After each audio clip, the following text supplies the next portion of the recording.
ಮಂಗಳೂರಿಗೆ 2 ಸಲ ಕರ್ಕೊಂಡು ಹೋಗಿದ್ದಾರೆ ಮಾಜಾರಿಗೆ, ಒಂದು ಸ್ಪಾಟ್ ಮಾಜಾರಿಗೆ. ಕರ್ಕೊಂಡು ಹೋಗುವ ವೇಳೆಯಲ್ಲಿ ಅಲ್ಲೇ ಒಂದು 3 ಮನುಷ್ಯರ ಕಲೆಬರವು ಸಿಗುತ್ತೆ ಅಲ್ಲೇ ಪಕ್ಕದ ಒಂದು 10 ಫೀಟಲ್ಲಿ. ನಂತರ 2ನೇ ಸಲ ಮಾಜಾರಕ್ಕೆ ಹೋಗುವಾಗ ಕೆಳಗಡೆ ಎಣ್ಣೆಗಳ ರಾಶಿ ನಮ್ಮ ಕಣ್ಣಿಗೆ ಕಾಣುವಂಥದ್ದು ಒಂದು 5 ನನ್ನ ಕಣ್ಣಿಗೆ ಕಾಣಿದೆ. ಮತ್ತು ಒಂದು ಸಣ್ಣ ಮಗುದು ಅನ್ನೊಂದು ಸ್ವಲ್ಪ ಅದರಲ್ಲಿ ನನಗೆ ಗೋಚರ ಆಗ್ತಾಯಿತ್ತು. ಒಂದು ಸಣ್ಣ ಮಗುದು ಎಲುಬಿದೆ. ಅದು ಪಕ್ಕದಲ್ಲಿ ಈ ವಾಮಾಚಾರಕ್ಕೆ ಬಳಸುವಂಥದ್ದು ಸಣ್ಣ ಒಂದು ಕಲಶಗಳು ಬರುತ್ತೆ, ಒಂದು 5-6 ಕಲಶ ಇತ್ತು. ಅದು ಸಹ ನಾನು ನೋಡಿದ್ದೇನೆ ಅಲ್ಲಿ. ಅದು ನನ್ನ ಅಧಿಕಾರಿಗಳಿಗೆ ನಾನು ಅವರಿಗೆ ಹೇಳಿದ್ದೀನಿ ನಾನು ಈ ಥರ. ಮತ್ತು ಮಣ್ಣೊಂದು ಜರಿದ ಮಣ್ಣು ಏನು ಹೆಣ ಹಾಕಿದ ಪ್ಲೇಸ್ ನೋಡುವಾಗ ಮಣ್ಣು ಒಂಥರ ಇದಾಗಿದೆ, ಎಲ್ಲಿ ಆ ಗುಡ್ಡೆಯನ್ನು ಸ್ವಲ್ಪ ಜರಿದು ಹೆಣವನ್ನು ಮುಚ್ಚಿ ಹಾಕಲಿಕ್ಕೆ ಮಣ್ಣು ಎಲ್ದು ಹಾಕಿದ ಒಂಥರ ಆ ಪ್ರದೇಶ ಕಾಣ್ತಾ ಇದೆ. ಅದು ಯಾವುದು ಮುಟ್ಟಲಿಲ್ಲ. ನಿನ್ನೆ ಸಹ ನೋಡಿದನು, ಮೊನ್ನೆ ನೋಡಿದನ್ನು ನಿನ್ನೆ ನೋಡಿದ್ದೀವಿ. ನಿನ್ನೆನೂ ಮುಟ್ಟಲಿಲ್ಲ. ನಿನ್ನೆ ನೋಡಿದನು ಅದನ್ನು ತೆಗೆದಿಲ್ಲ, ಹಾಗೆ ಇಟ್ಟು. ನಾವು ನಿನ್ನೆ ವಾಪಸ್ ಬರುವಾಗ ಹೇಳಿದ್ದೀನಿ, ನೀವು ಎಷ್ಟು ಹೊತ್ತಿಗೂ ನಾವು ಕರೆದು ನಾವು ಬರ್ತೀವಿ. ರಾತ್ರಿ 1 ಗಂಟೆ ಕರೀರಿ, ಫೋನ್ ಮಾಡಿ ಕರೀರಿ, ನಾವು ನಿಮ್ಮ ತನಿಖೆಗೆ ನಾವು ಸಿದ್ಧ ಇದ್ವಿ ಅಂತ. ಬಂಧುಗಳೇ ನಮಸ್ಕಾರ, ಹೇಗಿದ್ರೆ ನೀವೆಲ್ಲರೂ? ನಾನು ಸುಬ್ರಹ್ಮಣ್ಯ ಎಸ್ ಹಂಡಿಗೆ. ಬಂಧುಗಳೇ, ಧರ್ಮಸ್ಥಳ ಪ್ರಕರಣಕ್ಕೆ ಸಂಬಂಧಪಟ್ಟ ಹಾಗೆ ಸಾಕಷ್ಟು ಬೆಳವಣಿಗೆ ಆಗ್ತಾ ಇದೆ. ದಿನಕ್ಕೊಂದು ರೀತಿಯಾದಂಥ ಟ್ವಿಸ್ಟ್ ಅನ್ನ ಪಡೆದುಕೊಳ್ತಾ ಇದೆ. ಆದರೆ ಈ ಕ್ಷಣದವರೆಗೂ ಕೂಡ SIT ಇಂದ ಯಾವುದೇ ಅಧಿಕೃತ ಮಾಹಿತಿ ಬರ್ತಾ ಇಲ್ಲ. ಹೀಗಾಗಿ ಎಲ್ಲವೂ ಕೂಡ ಊಹಾಪೋಹ, ಅಂತೆ ಕಂತೆಗಳಷ್ಟೇ. ಹೀಗಾಗಿ SIT ರಿಪೋರ್ಟ್ ಅನ್ನ ಬರೋದು ನಾವೆಲ್ಲರೂ ಕೂಡ ಕಾಯಲೇಬೇಕಾಗಿದೆ. ಅದರ ನಡುವೆ ಸೌಜನ್ಯ ಮಾವಾಗಿರುವಂತಹ ವಿಠಲ್ ಗೌಡ್ರ ಮಾತು ಇದೀಗ ಸಾಕಷ್ಟು ಚರ್ಚೆಗೆ ಗ್ರಾಸವಾಗುವಂತಹ ರೀತಿಯಲ್ಲಿದೆ. ಅವರು ಕಣ್ಣಾರೆ ಕಂಡಿದ್ದನ್ನ ಇದೀಗ ಜನಸಾಮಾನ್ಯರ ಎದುರುಗಡೆ ವಿವರಿಸುವಂತ ಕೆಲಸವನ್ನ ಮಾಡ್ತಾ ಇದ್ದಾರೆ. ನಿಮ್ಮೆಲ್ಲರಿಗೂ ಕೂಡ ಗೊತ್ತಿರುವ ಹಾಗೆ ಸೌಜನ್ಯ ಮಾವನನ್ನ ವಿಚಾರಣೆಗೆ ಕರೆಯಲಾಗಿತ್ತು. 2 ಬಾರಿ ಸ್ಥಳ ಮಹಜೂರು ನಡೀತು. ನಾನು ವಿಚಾರಕ್ಕೆ ಅದಾದ ಬಳಿಕ ಬೇರೆ ಬೇರೆ ಮಂದಿಯ ಒಂದಷ್ಟು ವಿಚಾರಣೆ ನಡೀತು. ಆ ವಿಚಾರಕ್ಕೆ ಆನಂತರ ಬರ್ತೀನಿ. ಈಗ ವಿಠಲ್ ಗೌಡ್ರ ಬಾಯಿಯಿಂದ ಬಂದಂತಹ ಮಾತುಗಳನ್ನು ಗಮನಿಸ್ತು ಹೋಗೋಣ. 2 ಬಾರಿ ಸ್ಥಳ ಮಹಜೂರು ನಡೆದಿತ್ತು. ಸ್ಥಳ ಮಹಜೂರಿಗೆ ಸಂಬಂಧಪಟ್ಟಾಗಿಯೂ ಕೂಡ ಯಾವುದೇ ಕ್ಲಾರಿಟಿ ಸಿಕ್ಕಿರಲಿಲ್ಲ. ಅದಾದ ಬಳಿಕ ಸಾಕಷ್ಟು ಮಾಧ್ಯಮಗಳಲ್ಲೂ ಕೂಡ ಈ ಸುದ್ದಿ ಪ್ರಸಾರ ಆಗಿತ್ತು. ಅಲ್ಲೇನೋ 2 ಅಸ್ಥಿಪಂಜರ ಸಿಕ್ತಂತೆ, 3 ಸಿಕ್ತಂತೆ, 5 ಸಿಕ್ತಂತೆ ಅಂತ ಹೇಳಿ. ಆದರೆ SIT ಅಧಿಕಾರಿಗಳು ಅದಕ್ಕೆ ಸಂಬಂಧಪಟ್ಟ ಹಾಗೆ ಯಾವುದೇ ಅಧಿಕೃತವಾದಂಥ ಮಾಹಿತಿಯನ್ನು ಕೂಡ ಕೊಟ್ಟಿರಲಿಲ್ಲ. ಇವತ್ತು ಬೆಳಗ್ಗೆ BLR ಪೋಸ್ಟ್ ವೆಬ್ಸೈಟ್ನಲ್ಲೂ ಕೂಡ ಒಂದು ಸುದ್ದಿ ಪ್ರಕಟ ಆಗಿತ್ತು. 5 ಅಸ್ಥಿಪಂಜರ ಪತ್ತೆಯಾಗಿದೆ ಎನ್ನುವ ರೀತಿಯಲ್ಲಿ ಆ ಸುದ್ದಿಯೂ ಕೂಡ ತಕ್ಕ ಮಟ್ಟಿಗೆ ಚರ್ಚೆಗೆ ಗ್ರಾಸವಾಗಿತ್ತು. ಅದರ ಬೆನ್ನಲ್ಲೇ ಈಗಾಗಲೇ ವಿಚಾರಣೆಯನ್ನ ಮುಕ್ತಾಯಗೊಳಿಸಿರುವಂತಹ ಮಾಧ್ಯಮಗಳಲ್ಲಿ ಸುದ್ದಿ ಬರ್ತಾ ಇತ್ತು, ವಿಠಲ್ ಗೌಡ್ರು ಆಗ ಬಂಧನ ಈಗ ಬಂಧನ ಅಂತ ಹೇಳಿ. ಆದ್ರೆ ಇಲ್ಲಿವರೆಗೆ ಅಂತಹ ಯಾವುದೇ ಬೆಳವಣಿಗೆಯೂ ಕೂಡ ಆಗಿಲ್ಲ. ಅದರ ನಡುವೆ ವಿಚಾರಣೆ ಮುಕ್ತಾಯ ಆಗಿದೆ ಅನ್ನೋದು ಮಾತ್ರ ಗೊತ್ತಾಗ್ತಿದೆ. ಇನ್ನು ಮುಂದೆ ಏನಾದರೂ ಮತ್ತೆ ನಿಮ್ಮ ಅವಶ್ಯಕತೆ ಬಿದ್ದರೆ ವಿಚಾರಣೆಗೆ ಬನ್ನಿ ಎನ್ನುವ ರೀತಿಯಲ್ಲಿ ಸೂಚನೆಯನ್ನು ಕೊಟ್ಟಿದ್ದಾರಂತೆ. ಇದರ ನಡುವೆ ವಿಠಲ್ ಗೌಡ್ರು ಕಣ್ಣಿಗೆ ಕಂಡಿದ್ದನ್ನ ವಿವರಿಸಿದ್ದಾರೆ. ಅವರು ಮೊದಲ ಬಾರಿ ಸ್ಥಳ ಮಹಜೂರಿಗೆ ಹೋದಂತ ಸಂದರ್ಭದಲ್ಲಿ ಅದೇ ಬಂಗ್ಲೆಗುಡ್ಡೆ ಪ್ರದೇಶದಲ್ಲಿ 3 ಅಸ್ಥಿಪಂಜರ ಪತ್ತೆಯಾಗಿತ್ತಂತೆ. ಆದರೆ SIT ಅಧಿಕಾರಿಗಳು ಅದನ್ನ ಮುಟ್ಟೋದಿಕ್ ಹೋಗಿಲ್ಲ. ಯಾಕಂದ್ರೆ ಕಾನೂನು ಪ್ರಕ್ರಿಯೆಗಳ ಪ್ರಕಾರವಾಗಿ ನಡಿಬೇಕಾಗತ್ತೆ. ಆ ಕಾರಣಕ್ಕಾಗಿ ಆ ಬಂಗ್ಲೆಗುಡ್ಡೆ ಪ್ರದೇಶದಲ್ಲಿ ಸೆಕ್ಯೂರಿಟಿ ವ್ಯವಸ್ಥೆಯನ್ನು ಕೂಡ ಮಾಡಲಾಗಿತ್ತು. ಅಂದ್ರೆ ಪೊಲೀಸರ ಟೈಟ್ ಸೆಕ್ಯೂರಿಟಿ ವ್ಯವಸ್ಥೆಯನ್ನ ಮಾಡಲಾಗಿತ್ತು. ಅದಾದ ಬಳಿಕ ಮತ್ತೊಮ್ಮೆ 2ನೇ ಬಾರಿಗೆ ಸ್ಥಳ ಮಹಜೂರಿಗೆ ಹೋದಂತ ಸಂದರ್ಭದಲ್ಲಿ ವಿಠಲ್ ಗೌಡ್ರು ಹೇಳ್ತಿರುವಂತ ಪ್ರಕಾರ, ಮತ್ತೊಮ್ಮೆ ಹೇಳ್ತೀನಿ, ವಿಠಲ್ ಗೌಡ್ರು ಹೇಳ್ತಿರುವಂತ ಪ್ರಕಾರ, ಇದಕ್ಕೆ ಸಂಬಂಧಪಟ್ಟ ಹಾಗೆ ನನಗಾಗ್ಲಿ ಅಥವಾ ಈ ಸುದ್ದಿಯನ್ನ ಬಿತ್ತರಿಸ್ತಿರುವಂತ ಬೇರೆಯವರಿಗಾಗ್ಲಿ SIT ಮೂಲಗಳಿಂದ ಯಾವುದೇ ಅಧಿಕೃತ ಮಾಹಿತಿ ಇಲ್ಲ. ಆದರೆ BLR ಪೋಸ್ಟ್ ನಲ್ಲಿ ಮಾತ್ರ ಅವ್ರು ಮೆನ್ಷನ್ ಮಾಡಿದ್ದಾರೆ, ನಮಗೆ ಒಂದು ಪ್ರಮುಖವಾಗಿ ನಂಬಲರ್ಹವಾದಂತಹ ಸೋರ್ಸ್ ಮೂಲಕ ಈ ಮಾಹಿತಿ ಬಂದಿದೆ ಅಂತ ಹೇಳಿ. ಈಗ ನಮಗಿರುವಂತಹ ಸೋರ್ಸ್ ಅಂದ್ರೆ ಅದು ವಿಠಲ್ ಗೌಡ್ರು ಮಾತ್ರ. ಯಾಕಂದ್ರೆ ವಿಠಲ್ ಗೌಡ್ರನ್ನೇ ಅಲ್ಲಿ ಕರ್ಕೊಂಡು ಹೋಗಿದ್ದು, ವಿಠಲ್ ಗೌಡ್ರು ಮಾತ್ರ ಕಣ್ಣಾರೆ ಕಂಡಿದ್ದು. ಹೀಗಾಗಿ ಅವರ ಮಾತನ್ನ ನಾವು ಈ ಸಂದರ್ಭದಲ್ಲಿ ಕೇಳಿಸ್ಕೊಳ್ಬಹುದು. ವಿಠಲ್ ಗೌಡ್ರು ಹೇಳ್ತಿದ್ದಾರೆ, 2ನೇ ಬಾರಿ ಹೋದಂತ ಸಂದರ್ಭದಲ್ಲಿ 5 ಅಸ್ಥಿಪಂಜರಗಳು ಪತ್ತೆಯಾಗಿವೆ.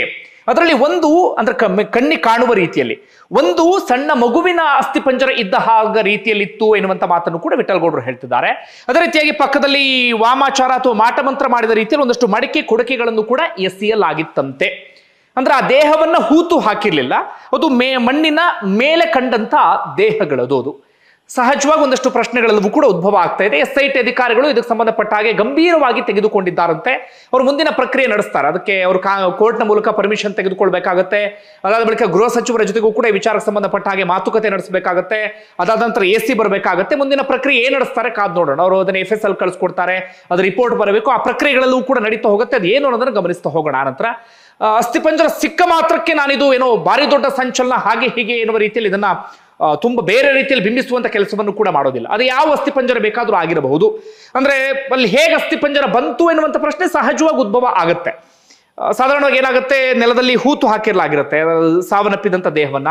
ಇದು ಭೂಮಿಯ ಮೇಲ್ಭಾಗಕ್ಕೆ ಸಿಕ್ಕಿದೆ ಅಂದ್ರೆ ಎರಡು ಸಾಧ್ಯತೆ ಇದೆ. ಒಂದು, ಕೇವಲ 1 ಅಡಿನೋ 2 ಅಡಿನೋ ಹೂತು ಹಾಕಿ ಹೋದಂಥ ಸಂದರ್ಭದಲ್ಲಿ ಅದು ಗುಡ್ಡ ಪ್ರದೇಶ ಆಗಿರುವ ಕಾರಣಕ್ಕಾಗಿ ವಿಪರೀತ ಮಳೆ ಬಂದು ಮಣ್ಣೆಲ್ಲವೂ ಕೂಡ ಕುಸಿತು ಹೋಗಿ ಕೇವಲ ಅಸ್ಥಿಪಂಜರಗಳು ಮಾತ್ರ ಕಾಣಿಸ್ಕೊಂಡಿರಬಹುದು. ಅಥವಾ ಇನ್ನೊಂದು, ಕೇವಲ ಭೂಮಿಯ ಮೇಲೆಯೇ ಆ ದೇಹಗಳನ್ನ ಇಟ್ಟಿರುವಂಥ ಸಾಧ್ಯತೆಯೂ ಕೂಡ ಇದೆ. ಅಲ್ಲೂ ಕೂಡ 2 ಸಾಧ್ಯತೆ ಇರಬಹುದು. ಒಂದು, ಆತ್ಮಹತ್ಯೆಯನ್ನು ಮಾಡ್ಕೊಂಡಿರಬಹುದು. ಆದರೆ ಅಷ್ಟು ಜನ ಅದು ಹೇಗೆ ಸಾಧ್ಯವೋ ಗೊತ್ತಿಲ್ಲ. ಒಂದ್ ಕಡೆ 3, ಒಂದೊಂದು ಕಡೆ 5 ಅಂತ ಆದ್ರೆ 8 ಮಂದಿ ಆತ್ಮಹತ್ಯೆ ಮಾಡ್ಕೊಳ್ತಾರ, ಅದಕ್ಕೂ ಸಂಬಂಧಪಟ್ಟಾಗಿಯೂ ಕೂಡ ನನ್ನ ಕ್ಲಾರಿಟಿ ಇಲ್ಲ. ಅಥವಾ ಬೇರೆ ಏನಾದ್ರೂ ನಡೆದಿದೆಯಾ, ಈ ಪ್ರಶ್ನೆಯೂ ಕೂಡ ಸಹಜವಾಗಿ ಉದ್ಭವ ಆಗ್ತಾ ಇದೆ. ವಿಠಲ್ ಗೌಡ್ರ ಮಾತನ್ನ ಈ ಕ್ಷಣದಲ್ಲಿ ನಂಬೋದಾದ್ರೆ ಇದು ತೀರಾ ಗಂಭೀರವಾದಂತ ವಿಚಾರ. SIT ಅಧಿಕಾರಿಗಳು ಇದನ್ನ ಯಾವ ರೀತಿಯಾಗಿ ಸ್ವೀಕರಿಸ್ತಾರೆ ಅನ್ನೋದನ್ನ ಕಾದು ನೋಡ್ಬೇಕಾಗಿದೆ. ಜೊತೆಗೆ ಈಗಾಗಲೇ ವಿಠಲ್ ಗೌಡ್ರು ಮತ್ತೆ SIT ಅಧಿಕಾರಿಗಳ ವಿಚಾರಣೆಯನ್ನ ಫೇಸ್ ಮಾಡ್ತಿದ್ದಾರೆ. ಈಗ SIT ಅಧಿಕಾರಿಗಳ ವಿಚಾರಣೆಯನ್ನ ಎದುರಿಸುವಂತ ಸಂದರ್ಭದಲ್ಲಿ ಸುಳ್ಳು ಹೇಳ್ತಾರೆ ಅಂತ ನಾವು ಈ ಸಂದರ್ಭದಲ್ಲಿ ಆರೋಪವನ್ನ ಹೊರಿಸೋದಿಕ್ಕೆ ಸಾಧ್ಯ ಆಗೋದಿಲ್ಲ ಅಂತ ಹೇಳಿ ನಾನು ಅಂದುಕೊಳ್ತೇನೆ. ಇದನ್ನ ಇಲ್ಲಿಗೆ ಬಿಡ್ತೇನೆ. ನಾನು ತೀರಾ ಇದನ್ನು ಡ್ರ್ಯಾಗ್ ಮಾಡೋದಕ್ಕೆ ಹೋಗೋದಿಲ್ಲ. ನಾಳೆ ಇದಕ್ಕೆ ಸಂಬಂಧಪಟ್ಟಾಗ ಏನಾದರೂ ಹೆಚ್ಚಿನ ವಿಚಾರಗಳು ಸಿಕ್ಕರೆ ಅದನ್ನ ನಾನು ನಿಮ್ಮ ಮುಂದೆ ಇಡ್ತಾ ಹೋಗ್ತೇನೆ. ಮುಂದೆ ಏನಾಗುತ್ತೆ ಅನ್ನೋದನ್ನ ಕಾದು ನೋಡೋಣ. ಅದನ್ನ ಸ್ವಲ್ಪ ಅಲ್ಲಿಗೆ ಬಿಡ್ತೇನೆ. ಇನ್ನುಳಿದಂತೆ ವಿಚಾರಣೆಯ ವಿಚಾರಕ್ಕೆ ಬರೋಣ. ಸಾಕಷ್ಟು ಮಂದಿಯನ್ನ ವಿಚಾರಣೆ ಮಾಡ್ತಾ ಇದ್ರು.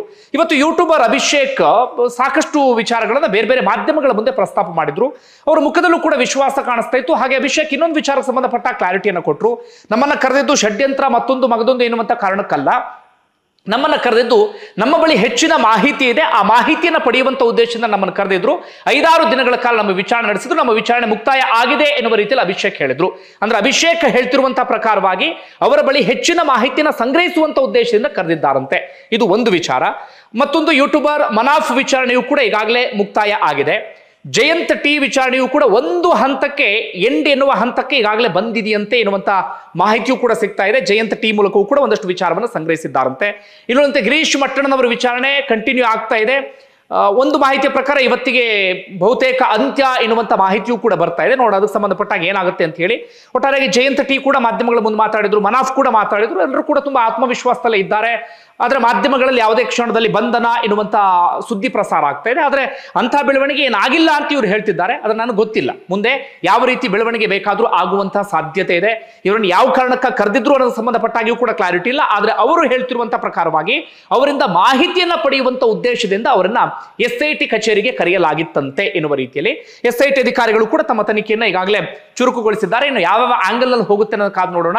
ವಿಠಲ್ ಗೌಡ್ರು ಹೇಳ್ತಿರುವಂತಹ ಪ್ರಕಾರವಾಗಿ ಅಸ್ಥಿಪಂಜರ ಸಿಕ್ಕಿದ್ದೇ ಹೌದಾದಲ್ಲಿ SIT ಅಧಿಕಾರಿಗಳನ್ನ ಅದನ್ನ ಇನ್ನಷ್ಟು ಗಂಭೀರವಾಗಿ ತೆಗೆದುಕೊಳ್ಬೇಕಾಗತ್ತೆ. ಅದರ ಆಚೆಗೆ ಇರುವಂತಹ ಪ್ರಶ್ನೆ ಅಂದ್ರೆ ಚಿನ್ನಯ್ಯನ ಬಗ್ಗೆ ಈಗಾಗಲೇ ಸಾಕಷ್ಟು ಅನುಮಾನ ಮೂಡ್ತಾ ಇತ್ತು. ಚಿನ್ನಯ್ಯ ಆರಂಭದಲ್ಲಿ ಹೇಳಿದ್ದೊಂದು, ಅದಾದ ಬಳಿಕ ಆತ ಉಲ್ಟಾ ಹೊಡೆದ, ಎಲ್ಲರನ್ನೂ ಕೂಡ ಬಕ್ರ ಮಾಡಿಬಿಟ್ಟ, ಹೋರಾಟಗಾರರನ್ನು ಕೂಡ ಬಕ್ರ ಮಾಡಿಬಿಟ್ಟ ಎನ್ನುವಂತ ಮಾತುಗಳು ಕೇಳಿ ಬರ್ತಾ ಇತ್ತು. ಹಾಗೆ ಆತ ತೋರಿಸಿದಂತ ಸ್ಪಾಟ್ಗಳಿದೆಯಲ್ಲ ಅದು ಕೂಡ ಸುಳ್ಳು ಸ್ಪಾಟ್ ಅನ್ನ ತೋರಿಸಿದ್ದಾನೆ ಎನ್ನುವಂತ ಸಂಗತಿಯು ಕೂಡ ಸದ್ದು ಮಾಡ್ತಾ ಇತ್ತು. ಹಾಗಾದ್ರೆ ಚಿನ್ನಯ್ಯ ಹಾಗೆ ಮಾಡಿದ್ದು ಹೌದು ಅಂತ ಆದ್ರೆ ಯಾಕೆ ಸುಳ್ಳು ಹೇಳ್ದ ಅನ್ನುವಂತ ಪ್ರಶ್ನೆ ಉದ್ಭವ ಆಗುತ್ತೆ. ಮತ್ತೊಂದು, ಈಗ ವಿಠಲ್ ಗೌಡ್ರು ಹೇಳ್ತಿದ್ದಾರಲ್ಲ 5 ಅಸ್ಥಿಪಂಜರ ಇತ್ತು, ಇಲ್ಲಿ 3 ಅಸ್ಥಿಪಂಜರ ಇತ್ತು ಎನ್ನುವ ರೀತಿಯಲ್ಲಿ ಆ ಜಾಗವನ್ನ ಹಾಗಾದ್ರೆ ಚಿನ್ನಯ್ಯ ತೋರಿಸಿರ್ಲಿಲ್ವಾ ಎನ್ನುವಂತ ಪ್ರಶ್ನೆಯೂ ಕೂಡ ಇಲ್ಲಿ ಉದ್ಭವ ಆಗ್ತಾ ಇದೆ. ಹಾಗಾದ್ರೆ ವಿಠಲ್ ಗೌಡ್ರನ್ನ ಯಾಕೆ ವಿಚಾರಣೆ ಕರೆಸಿದ್ರು? ತುಂಬಾ ಜನರಲ್ಲಿ ಒಂದು ಅನುಮಾನ ಇದೆ, ಸೌಜನ್ಯ ಕೇಸ್ ವಿಚಾರದಲ್ಲಿ ಏನಾದ್ರೂ ಇರಬಹುದಾ ಅಂತೇಳಿ. ಸುದ್ದಿ ಎಲ್ಲೆಲ್ಲಿವರೆಗೆ ಸ್ಪ್ರೆಡ್ ಮಾಡ್ತಾ ಇದ್ದಾರೆ ಅಥವಾ ಎಲ್ಲಿವರೆಗೆ ಬರ್ತಾ ಇದೆ ಅಂದ್ರೆ ಸೌಜನ್ಯ ಸಾವಿಗೆ ವಿಠಲ್ ಗೌಡ್ರೆ ಕಾರಣ ಎನ್ನುವಂತ ಒಂದು ಚರ್ಚೆಗಳಾಗ್ತಾ ಇದೆ. ತುಂಬಾ ಹತ್ತದಿಂದ ಬಲ್ಲಂಥವರು ಅಥವಾ ಆ ಪ್ರದೇಶದಲ್ಲಿ ಓಡಾಡದಂಥವರು ಅವ್ರಿಗೆ ಗೊತ್ತಿರುತ್ತೆ ಏನು ಎತ್ತ ಅಂತ ಹೇಳಿ. ನಾನು ತೀರಾ ಅದನ್ನ ಡ್ರ್ಯಾಗ್ ಮಾಡೋದಕ್ಕೆ ಹೋಗೋದಿಲ್ಲ. ಒಟ್ಟಿನಲ್ಲಿ ಇಂಥದ್ದೊಂದು ಆರೋಪ ಎಲ್ಲವೂ ಕೂಡ ಕೇಳಿ ಬಂದಿತ್ತಲ್ಲ. ಹೀಗಾಗಿ ತುಂಬಾ ಜನ ಅನ್ಕೊಂಡಿದ್ರು ಆ ಕೇಸಿಗೆ ಸಂಬಂಧಪಟ್ಟಾಗ ವಿಠಲ್ ಗೌಡ್ರನ್ನ ಕರೆಸಿರಬಹುದು ಅಂತ ಹೇಳಿ. ಆದ್ರೆ ಅದಲ್ಲ. ವಿಠಲ್ ಗೌಡ್ರನ್ನ ಕರೆಸಿದ್ದು ಬುರುಡೆ ವಿಚಾರಕ್ಕೆ ಸಂಬಂಧಪಟ್ಟ ಹಾಗೆ. ಚಿನ್ನಯ್ಯ ಹೇಳಿದಂತೆ ಇಂಥ ಬಂಗ್ಲೆಗುಡ್ಡೆ ಪ್ರದೇಶದಲ್ಲಿ ಬುರುಡೆ ಇದೆ ಎನ್ನುವ ರೀತಿಯಲ್ಲಿ. ಆಗ ಸಾಕ್ಷಿಗೆ ಬುರುಡೆ ಬೇಕು ಎನ್ನುವಂತ ಕಾರಣಕ್ಕಾಗಿ ವಿಠಲ್ ಗೌಡ್ರು ಹಾಗೆ ಪ್ರದೀಪ್ ಗೌಡ್ರು ಹೋಗಿ ಬುರುಡೆಯನ್ನ ಅಲ್ಲಿಂದ ತೆಗೆದುಕೊಂಡು ಬಂದಿರ್ತಾರೆ. ಹೂತು ಹಾಕಲಾಗಿದ್ದಂತ ಬುರುಡೆಯನ್ನು ಎತ್ಕೊಂಡು ಬಂದಿರ್ತಾರೆ. ಅದಾದ ಬಳಿಕ ಇನ್ನೊಂದು ಜಾಗದಲ್ಲಿ ಆ ಬುರುಡೆಯನ್ನ ಇಟ್ಟಿರ್ತಾರೆ. ಸಾಕಷ್ಟು ದಿನಗಳಾಗಿತ್ತು. ಅದಾದ ಬಳಿಕ ಆ ಬುರುಡೆಯನ್ನ ಎತ್ಕೊಂಡು ಬಂದು ಚಿನ್ನಯ್ಯ ಕೋರ್ಟ್ಗೆ ಕೊಡುವಂತ ಕೆಲಸ ಅದೆಲ್ಲವನ್ನೂ ಕೂಡ ಮಾಡಿದ್ದ. ಅಂತಿಮವಾಗಿ ಈ ಬುರುಡೆ ಯಾರು ತಂದ್ರು ಏನು ಎತ್ತ ಅಂತ SIT ಅಧಿಕಾರಿಗಳು ಆರಂಭದಲ್ಲಿ ಕ್ಲಾರಿಟಿ ಸಿಕ್ಕಿರಲಿಲ್ಲ. ಚಿನ್ನಯ್ಯ ದಿನಕ್ಕೊಬ್ಬರ ಹೆಸರನ್ನ ಹೇಳ್ತಾ ಇದ್ದಂತೆ ಆ ಕೊನೆಯದಾಗ ಗೊತ್ತಾಗಿದ್ದು ವಿಠಲ್ ಗೌಡ್ರು ತಂದು ಕೊಟ್ರು ಎನ್ನುವಂತ ರೀತಿಯಲ್ಲಿ. ಹೀಗಾಗಿ ವಿಠಲ್ ಗೌಡ್ರನ್ನ ವಿಚಾರಣೆಗೋಸ್ಕರ ಕರೆಸಲಾಗಿತ್ತು, ಸ್ಥಳ ಮಹಜರನ್ನು ಕೂಡ ಮಾಡಲಾಗಿತ್ತು. ಆದ್ರೆ ಅದು ತೀರಾ ದೊಡ್ಡ ಕ್ರೈಮ್ ಅಂತ ಅನಿಸಿದಂತ ಕಾರಣಕ್ಕಾಗಿ ಇಲ್ಲಿವರೆಗೆ ಬಂಧನ ಅಂತ ಯಾವುದೇ ಪ್ರಕ್ರಿಯೆಯೂ ಕೂಡ ಆಗಿಲ್ಲ. ಮುಂದೆ ಏನಾಗುತ್ತೆ ಅನ್ನೋದನ್ನ ಕಾದು ನೋಡಬೇಕಾಗಿದೆ. ಇಷ್ಟು ಬೆಳವಣಿಗೆ ಆಗಿದೆ. ನಾಳೆ ಇದಕ್ಕೆ ಸಂಬಂಧಪಟ್ಟ ಇನ್ನಷ್ಟು ವಿಚಾರವನ್ನ ನಿಮ್ಮ ಮುಂದೆ ಇಟ್ಟು ಹೋಗ್ತೀನಿ. ಯಾಕಂದ್ರೆ ತೀರಾ ಗಂಭೀರವಾದಂತಹ ಹಾಗೆ ಜನ ಸಾಕಷ್ಟು ಪ್ರಶ್ನೆ ಮಾಡ್ತಿರುವಂತಹ ವಿಚಾರ ಎನ್ನುವ ಕಾರಣಕ್ಕಾಗಿ ಹೀಗಾಗಿ ಇನ್ನು SIT ಅಧಿಕಾರಿಗಳು ತಮ್ಮ ತನಿಖೆಯನ್ನು ಇನ್ನಷ್ಟು ವಿಸ್ತಾರ ಮಾಡ್ತಾ ಇದ್ದಾರೆ. ಅಸ್ವಾಭಾವಿಕ ಸಾವು, ಅಸಹಜ ಸಾವು ಅವುಗಳನ್ನು ಕೂಡ ಇದೀಗ ತನಿಖೆಗೆ ಒಳಗೊಡಿಸ್ತಾ ಇದ್ದಾರೆ. ಗ್ರಾಮ ಪಂಚಾಯತಿಯಿಂದ ಅದಕ್ಕೆ ಸಂಬಂಧಪಟ್ಟಾಗ ಈಗಾಗಲೇ ಒಂದಷ್ಟು ದಾಖಲೆಗಳನ್ನು ಕೂಡ ರಿಸೀವ್ ಮಾಡಿದ್ದಾರೆ ಎನ್ನುವಂತ ಖಚಿತ ಮಾಹಿತಿ ಇದೀಗ ಸಿಗ್ತಾ ಇದೆ. ಹೀಗಾಗಿ SIT ಅಧಿಕಾರಿಗಳ ತನಿಖೆ ಇನ್ನಷ್ಟು ದಿನಗಳ ಕಾಲ ವಿಸ್ತೃತವಾಗಿ ಮುಂದುವರಿಯುವಂತ ಸಾಧ್ಯತೆ ಇದೆ. ಇನ್ನೊಂದಷ್ಟು ಮಂದಿಗೆ ನೋಟಿಸ್ ಸರ್ವ್ ಆದರೂ ಕೂಡ ಅಚ್ಚರಿ ಇಲ್ಲ. ಏನಾಗುತ್ತೆ ಅದನ್ನು ಕಾದು ನೋಡೋಣ. ಧನ್ಯವಾದ ವಿಡಿಯೋ ನೋಡಿದ್ದಕ್ಕಾಗಿ.